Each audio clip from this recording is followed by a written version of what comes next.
there's been great improvement, huge improvements in the diagnostic methods available to try and say this is a particular type of illness, and then you can apply certain types of treatment to those illnesses.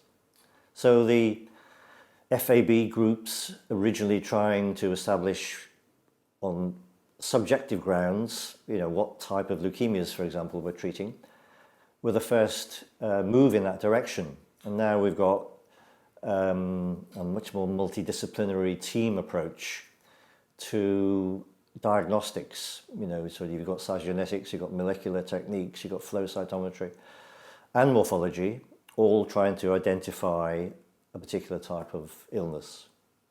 You've got huge changes in therapeutics. There's been major improvements in the nature of the drugs we use in transplantation.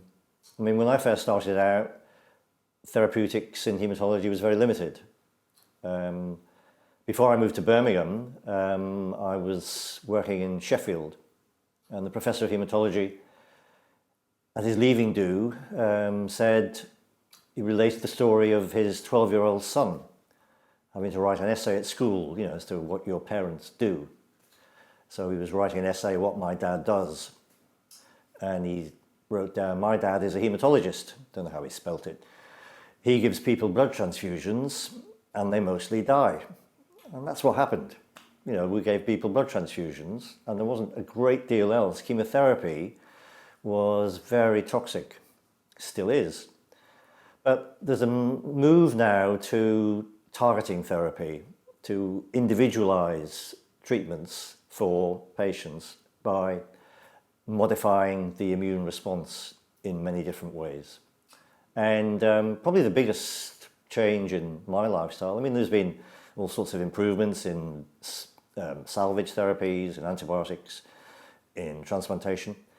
But if there's a single drug that stands out, it's probably imatinib for the treatment of chronic myeloid leukemia, because that was one of the genuine, Sunday newspaper breakthroughs, miracle drug. That actually was a major breakthrough in improving survival. It changed the whole scene from transplantation with very poor results at that time to taking a tablet and having a good quality of life.